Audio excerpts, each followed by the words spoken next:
Terdapat pelbagai emosi dalam diri setiap individu, termasuk sedih dan marah.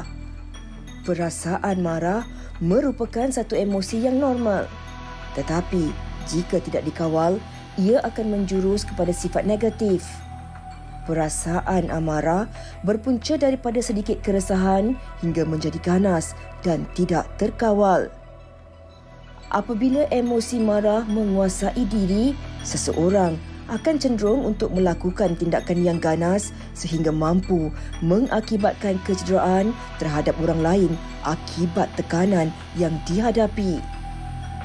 Terdahulu, seorang lelaki berusia 23 tahun ditahan pihak polis selepas memukul seorang warga emas di tengah jalan. Kes difahamkan berpunca daripada salah faham. Selain itu, terdapat juga satu kes yang dipaparkan di mana seorang suami tergamak memukul kepala isterinya menggunakan sebatang kayu akibat tidak dapat mengawal kemarahan apabila pokok getahnya tidak mengeluarkan susu. Kemarahan yang melampau juga boleh menyebabkan seseorang hilang pertimbangan sehingga sanggup untuk membunuh. Seperti laporan mengenai seorang suami memukul isteri hingga maut gara-gara berang apabila kecurangannya didedahkan. Kesemua kes-kes berikut adalah diakibatkan sikap amarah yang tidak dapat dikawal. Justru itu, apakah yang perlu dilakukan untuk seseorang mengawal kemarahan? Bagaimana cara untuk mengelakkan diri dari menjadi mangsa mereka yang panas baran?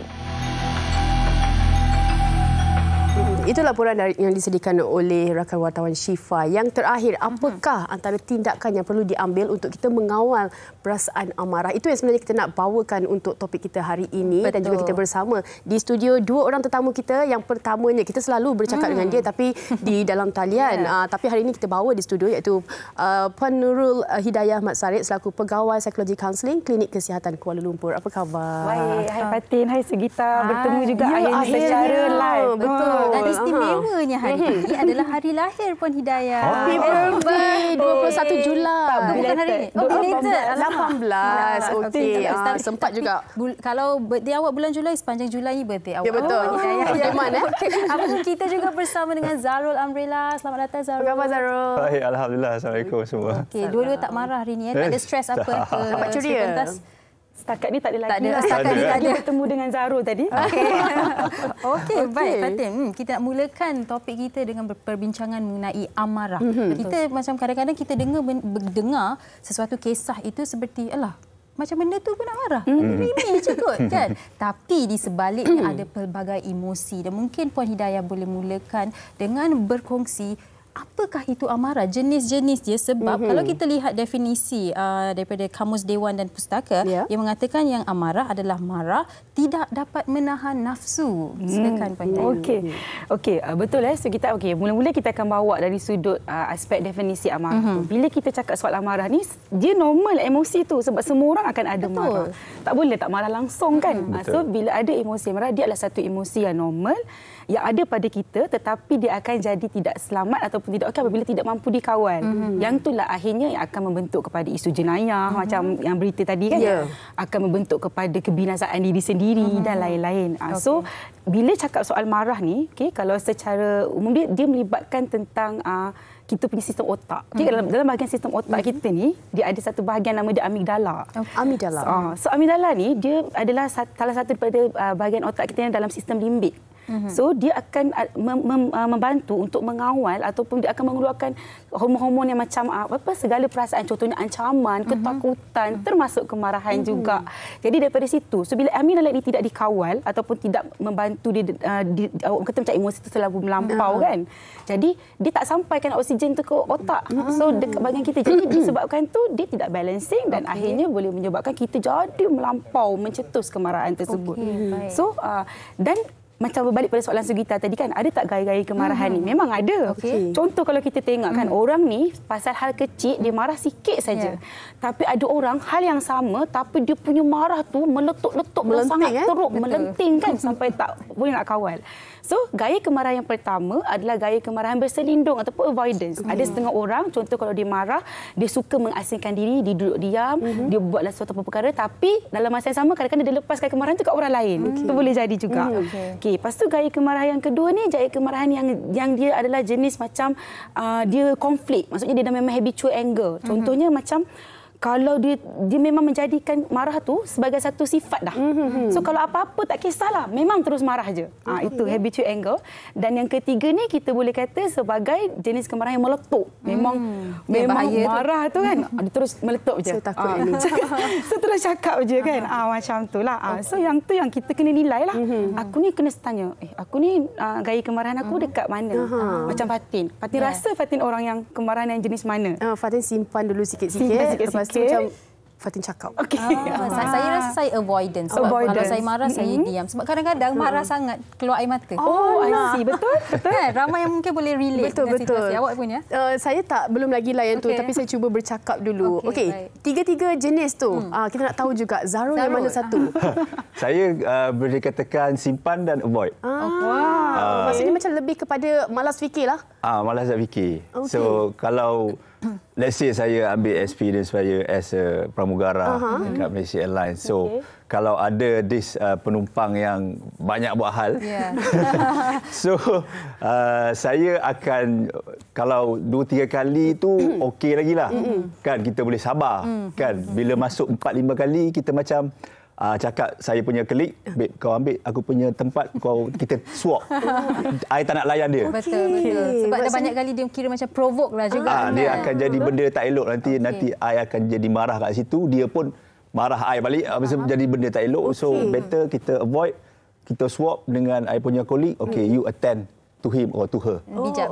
Maksudnya di sini, Puan Hidayah, maksudnya Zarul boleh mengawal emosi. Dia dah tahu dah, kejap lagi akan meletup. Bayar bertukar siap-siap. Betul. Sebab saya punya kerja. Sebab I nak elak daripada marah. I punya kerja memang macam tu. Kalau you marah, besok you kena panggil office lah. Itu dari segi profesionalism lah. Zarul. Tapi Zarul sebagai individu, adakah Zarul seorang yang senang naik marah? Susah. Tidak, susah. Okey. Apa yang akan membuatkan Zarul marah? Ataupun bila Zarul rasa marah, macam mana Zarul mengawal kemarahan itu? Macam you jugalah. Diam. Tapi tak nangis lah. Tapi dia ada meletup dia. Sepanjang I hidup ni, almost 50 years, I meletup sekali je. Itu betul-betul meletup. Baik. Sekali saja. Mungkin isunya besar juga. Besarlah, isunya besar dalam hidup saya. Sekali je. Puan Hidayah, mungkin di sini kita nak memberikan pencerahan. Seperti yang Puan Hidayah katakan tadi, marah ni adalah satu emosi. Kan? Ada kartun, saya lupa nama kartun yang ada pelbagai emosi. Antara emosi emoji ke? Mungkin, saya lupa nama. Tapi satu tu dia memang marah je. Muka dia pun macam ni je kan. Orang mesti cakap jangan marah sangat, nanti nampak cepat tua. Baik, tapi bila dah marah tu, kita nak kawal kemarahan. Kadang-kadang kita tahu, saya ni tengah marah ni, tapi saya tak pandai nak mengawal kemarahan saya. Itu situasi yang akan memudaratkan ramai. Bukan saja individu itu, tetapi semua orang di sekeliling. Sebab bila kita marah, kita luahkan kata-kata yang kesat. Benda yang kita rasa tak patut aku cakap pun, kita akan tercakap. Jadi masalahnya tak pandai nak kawal. Bagaimana untuk kita kawalnya? Okey, bagus kan sekitar soalan tu, sebab saya kira pengurusan kemarahan ni adalah satu benda yang kita kena belajar bersama-sama lah. Tadi saya puji juga Zarul tadi, dia punya coping skill, kita panggil sebagai dia punya daya tindak tu, baguslah kan. Sebab dia kata dia tak fikir esok dia kena kerja, so dia tak boleh marah. Okey, so dia macam ni lah. Kalau antara teknik ataupun cara pengurusan kemarahan yang baik, kita bayangkan macam traffic light, ada 3 warna kan. Ada merah, ada kuning, ada hijau. Betul tak Zarul kan? So waktu merah tu, teknik dia apa? Teknik 3B ini saya kata. B yang pertama, bila merah kena buat apa? Berhenti kan? So So time berhenti tu tariklah nafas, carilah orang yang positif, tarik handbrake tu kan. Time tu kita pun tarik nafas. Aku tengah marah ni, so tarik nafas. So pandang pandangan-pandangan yang hijau dekat luar supaya kita dapatkan rasa relax tadi kan. Tu yang berhenti. Yang kedua, bila lampu kuning kena buat apa? Bersedia. Untuk berhenti ataupun jangan jalan. Kan minyak laju-laju. Tapi realitinya. Ya, realitinya kan. So bersedia. So bila bersedia bermaksud kita bersedialah untuk berfikir cepat-cepat change. Aku tengah marah ni, kalau aku marah sekejap lagi aku akan jatuh. Terus cari words yang untuk tukar negative thought tadi kepada positive thinking. Terus change. Aku rasa aku tut. Okey. Tak, aku tak tut. Macam something yang macam tu. Terus change all the time. Okey, bila dah hijau kita kena buat apa? Bila lampu isyarat itu kan hijau, berjalanlah. Okay, maksudnya bertindak. Maksudnya kita ambil tindakan. Contoh, kalau selalu tindakan dia macam mana? Contohlah, kalau kita ni jenis marah, lepas tu kita jenis suka maki orang. Kita jenis suka mengeluarkan 4-letter words. Okay. Ataupun kita jenis suka mencarut. Contohnya kan. Itu kan semua benda-benda yang tak baik lah kan. Jadi kita punya tindakan adalah dengan cara, kita masih menggunakan mulut, anggota yang sama, tapi kita tukar kepada bentuk zikir. Contohnya. Tukar kepada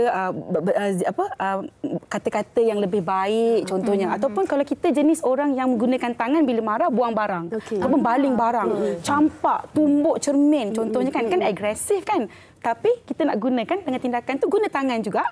Apa yang patut kita buat? Contohnya tumbuk kepada punching bag. Contohnya masuk Muay Thai. Yes, dia adalah cara yang lebih selamat untuk kita lepaskan kemarahan. Orang yang guna kaki, marah sikit je sepak. Marah sikit je apa-apalah kat depan mata tu memang habis kan. Jadi kita masih gunakan kaki, tapi tukar mungkin kita ambil bola, sepaklah bola tu berkali-kali. Tengah nak marah ni, kena cari sepak bola. Mana bola. Maksudnya itulah tindakan yang kita kena ambil. So 3B. Okey, kita berhenti dulu. Kemudian kita bersedia dan kita bertindak mengikut lampu isyarat yang kita ada dekat depan kita tadi. Nampak tersusun kan pengaturan ataupun analogi lah mengawal dia. Okey. Kita boleh ambil sebagai terapi juga kan tindakan-tindakan yang kita boleh elak untuk kita marah. Okey, Zarul, kalau kita lihat sekarang ni industri di laman media sosial dan sebagainya, semua orang nak marah. Kadang-kadang tak ada kena-mengena dengan hidup diorang pun dia marah. Adakah ini orang kata nak dapatkan perhatian ataupun ini memang sifat ada banyak masa ataupun bagaimana sebenarnya hilang orang kata kadang-kadang kita kena jaga sensitiviti keluarga dan sebagainya kan?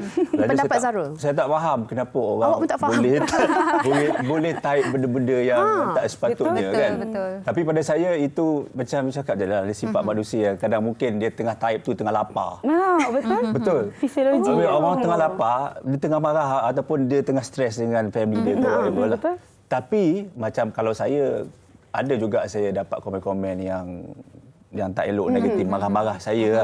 Tapi saya balas balik. Saya balas cakap, saya tak balas apa. Saya balas minta maaf sebab saya punya post ni ganggu emosi ke apa. Saya cakap macam tu je. Nanti kalau ni saya buang je lah post saya, boleh. Saya cakap macam tu je. Reverse psychology faham. Saya bukan orang kata, mungkin betul saya fikir, mungkin masa tu tengah emosi dia tak betul. So mungkin saya cakap, minta maaf lah sebab mungkin ganggu emosi dengan post saya macam ni. Sebab dia kata, saya duk post pasal pramugari, abang ni tak boleh move on dah. Boring lah. Betul. Faham. Saya rasa cita-cita tak sampai. Saya cakap, saya minta maaf sebab post saya ni boleh buat awak boring ke marah. Tapi ada juga Tapi Zarul, cara yang Zarul buat tu sebenarnya adalah cara yang marah tapi cara diplomatik. Biasanya bagus. Betul.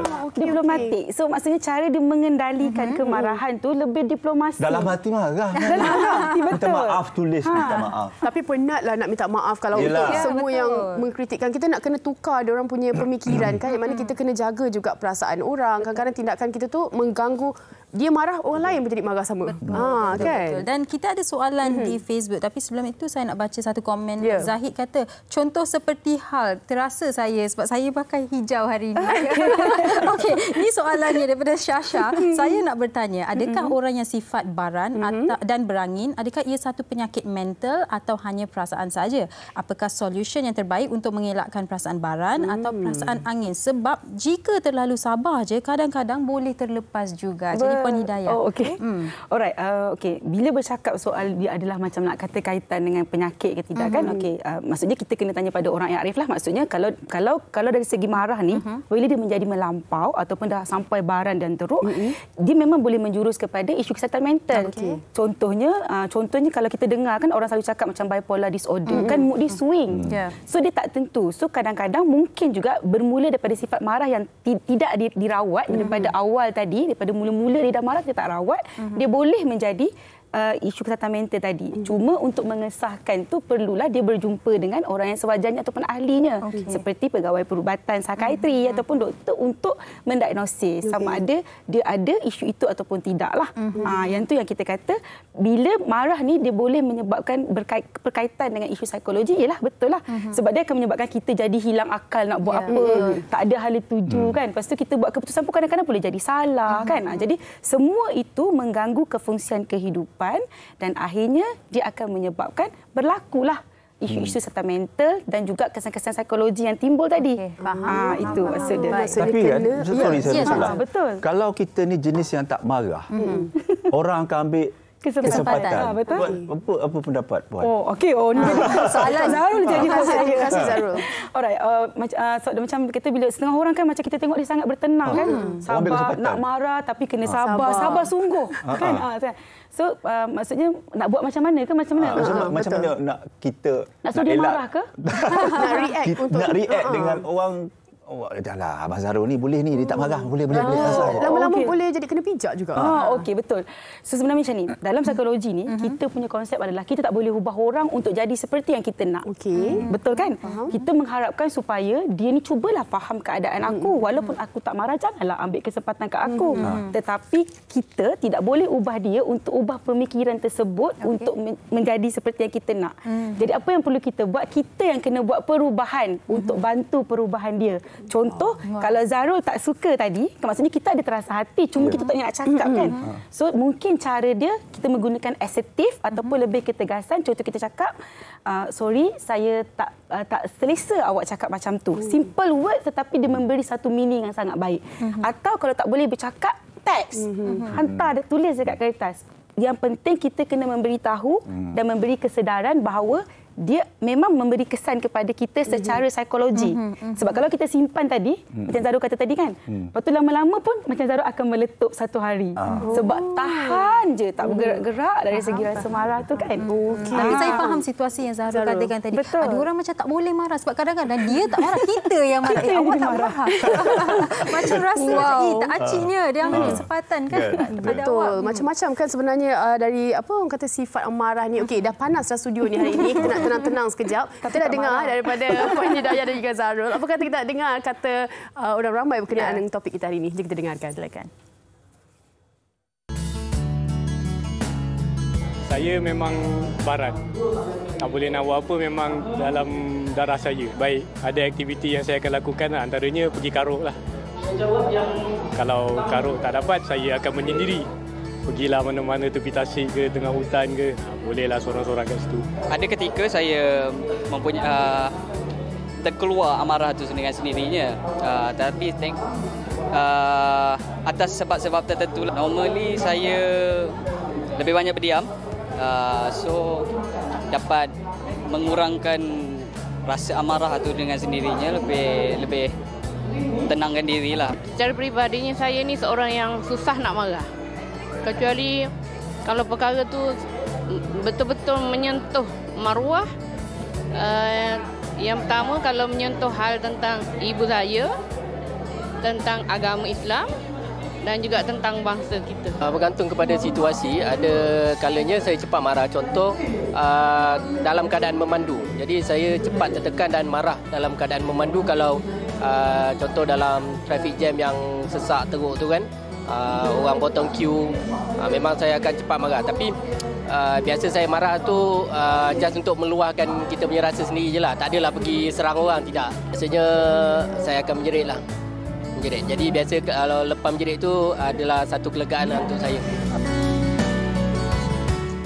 Okey, pelbagai pandangan sudah kita dengarkan dan sekarang ni kita nak baca komen-komen anda. Salwa Hana berkata, marah saat ajar anak mata pelajaran matematik. Okey. Awak pun ke marah? Pernah ada situasi tu, saya macam tak perlu ambil tuition lah. Okey. Nur Zai berkata, saya kalau marah saya akan ketawa balik. Betul. Kita kena tanya dia lah tips macam mana dia. Okey. Ketawa. Ini satu lagi komen daripada Nur Laili berkata, peringkat awal saya mengawal kemarahan adalah dengan menutup mata. Bayangkan jam besar dan kira saat 1, 2, 3 dan seterusnya. Awalnya saya perlu kira hingga lebih 20 untuk cool down.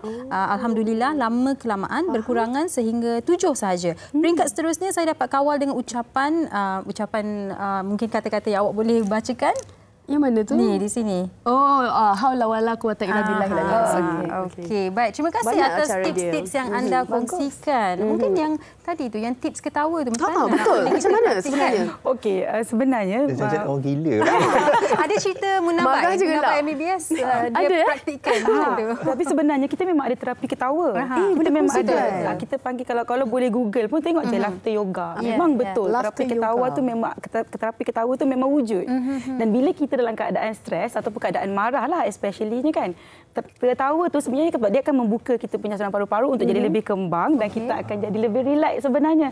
Memang kalau kita guna terapi ketawa tu kerja dia ketawa je, tak buat apa-apa, ketawa saja. Contohnya macam kita kata ho ho ha ha ha, ho ho ha ha ha, itu kita gelak sekuat-kuatnya. Cuba kalau mak kita marah kita buat ho ho ho. Itu memang minta So, kan. maksudnya dia menggunakan terapi, sebab tu dia kata bila kita marah tadi kan boleh gunakan humor kan. Kalau macam saya contoh, bila saya marah, saya suka tengok cerita-cerita yang kelakar. Macam saya tengok je Mr. Bean tu ulang banyak kali pun tak apa. Betul. Sebab dia akan memberikan rasa kita nak gelak. Sebab daripada kita gelak itu kita boleh mengembangkan ataupun kita boleh merembes hormon yang tidak baik tadi untuk kita dapatkan aura yang baik semula kan, aura yang positif. Betul. Sebab kalau macam Zarul, dia kan marah terus menyanyi. Mungkin terapi ke kan? Terapi. Betul juga. Boleh juga saya cuba. Tapi saya tertarik dengan ketawa tu. Mungkin saya akan cuba jugalah kan. Tapi nampak macam provoke pula orang tengah marah kau gelak pula. Tapi gelaklah hati lah.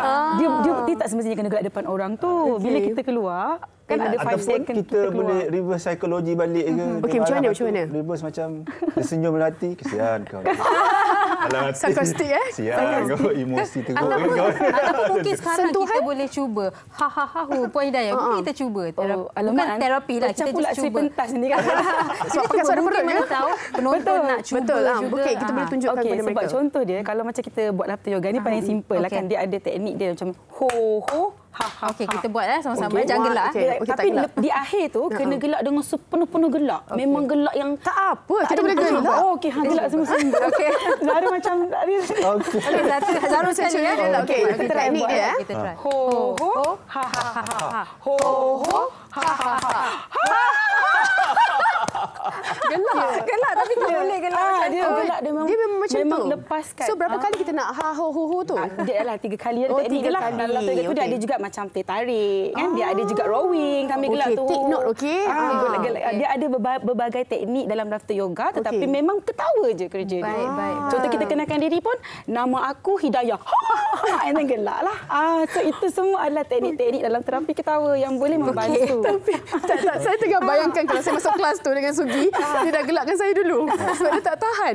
Okey, kita nak tanya Puan Hidayah. Ini memang agak klise dah sebenarnya soalan ni, tapi kita nak tahu juga sebenarnya antara perempuan dan juga lelaki sebenarnya sikap amarah tu ada pada siapa untuk peratusannya? Alamak, soalan ni bias ni. Okay. Zarul bersedia ke nak dengar? Tak, saya gurau je. Okay, dia macam inilah. Ada kajian dia mengatakan bahawa sebenarnya lelaki ini 2 kali lebih cepat untuk akan rasa marah ataupun mempunyai emosi yang tidak stabil kalau dia melibatkan hal pekerjaan dia. Okey, dan lelaki ni juga adalah kita kata dia lebih cenderung untuk mengalami gangguan emosi sebab tetapi tak dapat dikesan. Sebab lelaki ni dia pandai menyembunyikan dia punya keadaan tersebut. Jadi sebab tu kalau kita kaitkan macam orang kata lelaki ni ego sebab tu tak tunjuk kan. Tapi memang kajian mengatakan begitu. Cuma ada juga kajian yang mengatakan bahawa sekarang ni kalau tengok lelaki dengan perempuan tak jauh beza pun dari sudut marah tu. Sebenarnya mengikut keadaan sekarang ni lah. Okey, cuma mungkin berbezakan dari segi faktor-faktor faktor tentang dia punya keadaan individu. Contoh kalau macam ibu perempuan tu adalah ibu tunggal, dia akan mengambil peranan sebagai bapa dalam keluarga. Sebab tu mungkin dia akan bersifat lebih marah sedikit daripada perempuan yang menjadi isteri sahaja ataupun dia membebel dengan anak-anak tu lebih daripada yang bebel dengan marah sama. Taklah marah. Okey. So macam itulah maksud dia kan. Nanti ibu-ibu marah kalau saya cakap dia marah kan. So begitulah maksudnya dia nak kata pasal siapa marah lelaki perempuan tu dia sebenarnya adalah depends kepada individu tersebut juga. Memang ada kajian kan, tetapi nanti kita akan tengok lelaki marah saja pun tak boleh juga. Kalau kita tengok macam tadi kan, lelaki pukul perempuan, lelaki yang ni kan. Tapi ada je perempuan yang melakukan benda yang sama kan. Dia mengikut individu dan situasi. Betul.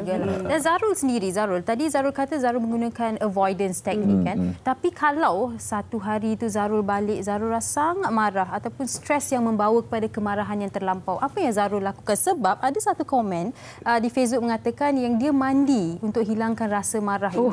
Zarul ada apa tips yang Zarul lakukan?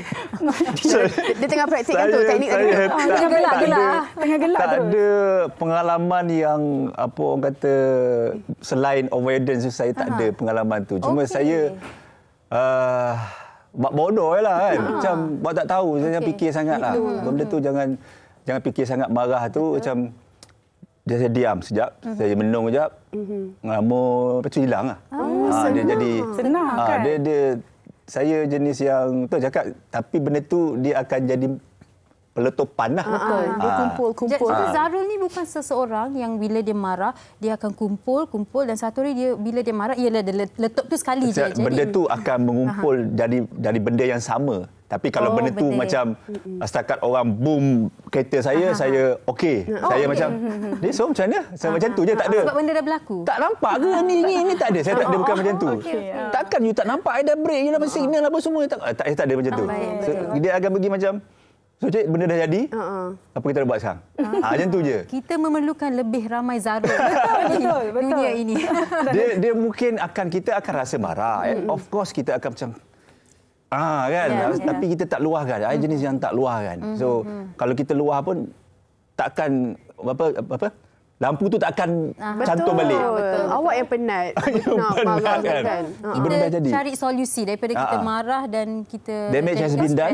So bertindak lampu hijau. Lampu hijau terus. Dia dah praktikkan lah. Antara yang cepat ni belajar. Okey, Fatin nak tanya, kalau bercakap mengenai amarah ini ada juga dikaitkan dengan faktor umur. Kadang-kadang bila kita muda darah panas. Darah panas. Macam mana tu? Kalau dah tu macam mungkin dah berusia sikit dia mungkin dah cool down sikit lah. Betul. Okey, dia kalau marah ni sebenarnya daripada kanak-kanak pun dah boleh start marah. Kan kalau kita tengok kanak-kanak yang temper tantrum kan tiba-tiba, tapi kita sebagai orang yang lebih dewasa kita kena pasti dengan cepatlah apa yang ditunjukkan oleh anak-anak kita tu di peringkat umur bawah. Tapi kalau macam kita tadilah kata umur dewasa kan. Mak Fatin kata betul. Okey, bila umur dewasa pula kan, bila dah macam remaja dan dewasa macam kita ni. Wah, macam kita ya. Remaja dan dewasa ni, so memang pada peringkat ni kita banyak lagi bergerak, kita lagi banyak melakukan aktiviti. So hormon kita ni akan lebih hormon adrenalin dengan kita akan lebih banyak kita rembeskan. Jadi kita akan aktif. Bila kita aktif dengan aktiviti tu, automatically lah macam kita akan lebih banyak merasai pelbagai emosi secara agresif. Maksudnya kan kita macam tu kan. Tapi bila kita dah tua tu bukan bermaksud kita tak ada perasaan. Tidak. Tapi mungkin sebab kita punya dari segi aktiviti kita pun dah berkurang kan dalam kehidupan seharian kita kan. Jadi kadang-kadang nak marah tu macam bila ada perkara sesuatu berlaku baru dia akan menyebabkan berlakunya amarah tadi. So benda tu macam itulah dia punya kitaran kehidupan dalam graf kan macam tu. Okey, baik. Dan satu lagi soalan daripada Facebook yang cukup menarik. Adakah pemakanan kita ada kaitan dengan amarah? Mungkin saya sendiri boleh kongsikan pengalaman. Saya kadang-kadang kalau lama tak makan, rasa tak selesa, rasa macam nak cepat marah. Orang di sekeliling saya pun saya pernah tengok. Kalau tak makan, lapar sangat, dia jadi marah. Hangry. Hungry passenger is an angry passenger. Kadang-kadang yang tak dapat nak makan ikan dengan boleh jadi marah tau dia orang. Kan? Betul. Experience. Kongsikan. Saya nak nasi lemak. First hand Saya dah experience, lama kat London 10 bulan tak makan nasi lemak. Jadi marah ke? Experience betul. Dia boleh jadi marah tau. Ada dua testimoni di sini. Kenapa tu Puan Hidayah? Okey, sebab bila berkaitan dengan emosi, kalau kita tengok dari segi faktor, memanglah faktor fisiologi, keperluan kita, fisiologi itu memang dia akan menyebabkan kita akan ada gangguan emosi. Jadi apa yang dia kata tadi kan, untuk mengelakkan rasa marah apa semua tu, dia kata tengoklah kepada hungry, maksudnya keperluan hungry you, food you penuh tak? Perut you penuh tak? Kalau tak, you akan marahlah. Ataupun you akan jadi macam tadi lah, macam Zaro kata. Bila tengah marah, tengok dia pun type suka hati lah kan. Kan dia jadi keyboard warrior yang sangat aktif lah. Betul, itu memang boleh menyebabkan berlaku jugalah. Baik. Jadi punca-punca dia lah, trigger dia. Tak cukup tidur pun sama fisiologi kan. Lepas tu kalau makan portion sikit, nak lagi tambah, lepas tu mak kita tak bagi tambah, takut gemuk. Pun boleh jadikan kita rasa nak marah sebab hungry kan. Kadang-kadang pasal tempat duduk pun jadi marah. Nak duduk dengan wife tapi wife kat sana. Marah kan. Yang sakit yang jadi marah juga pramugara dan pramugari kita macam tuan kita pun memang kesabaran tu memang perlu ada yang sangat tinggi. Betul. Okey, Zarul, di hujung kita punya topik ini, mungkin Zarul ada kata-kata untuk penonton di luar sana. Mereka dah dapat dah sikit apa antara tips-tips yang dikongsikan Puan Hidayah dan juga tindakan Zarul untuk secara ringkasnya. Okey, apa kepada mungkin yang ada masalah amarah ni, harap dapat manfaat lah daripada Puan Nurul cakap tadi kan, lampu merah, kuning dan hijau tu. Memang saya dah suruh lagi satu. Okey, tambah. Gelak. Betul. Saya pun nak cuba. Kita buat rumusan dah. Banyak kan? bersenyum lah juga. So, Zarul, saya lihat dari sejak awak masuk studio tadi, awak senyum. Betul. Kita rasa vibe itu. Betul. Dan Puan Hidayah, mungkin kita boleh Puan Hidayah boleh kongsikan bukan sahaja kepada seseorang individu yang senang marah, tetapi juga kepada individu dalam situasi yang ada seseorang yang marah. Apa yang boleh individu buat? Sebab kalau dua-dua marah, memang binasa.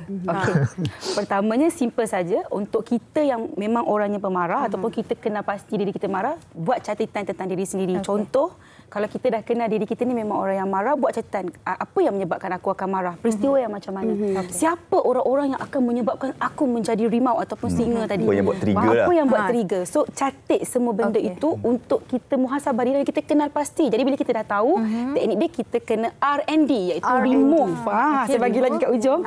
Remove maksudnya kita dah tahu dah, kalau aku pergi sini aku akan jadi marah sebab saya dah tahu dah. So kita akan remove ourselves untuk pergi ke situ, and kita akan delay, mendelaykan proses ataupun menangguhkan niat kita untuk berjumpa dengan Zarul. Sebab kalau saya jumpa Zarul, saya jadi marah. Contoh.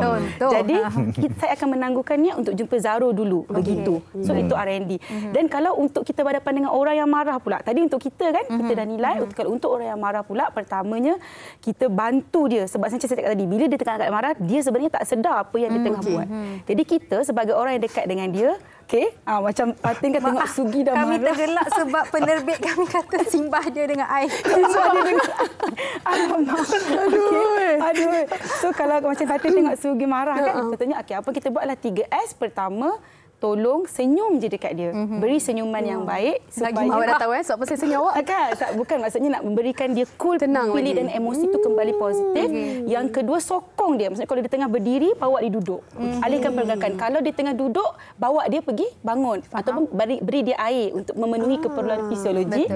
Dan S yang ketiga, kena banyaklah sabar dekat orang-orang yang begini. Sebab bila kita tak sabar, tadi kan kata nak marah tapi kena sabar. Macam tu. Jadi kita praktiskan supaya kita boleh membantu orang-orang sekeliling kita juga menjadi lebih baik. Dan daripada situ sebenarnya bila kita bantu orang, kita akan bantu juga environment kita untuk jadi positif. Sebab mereka boleh sebabkan kita akan jadi marah sama. So sekarang bila kita bantu mereka, kita pun akan tenang bersama.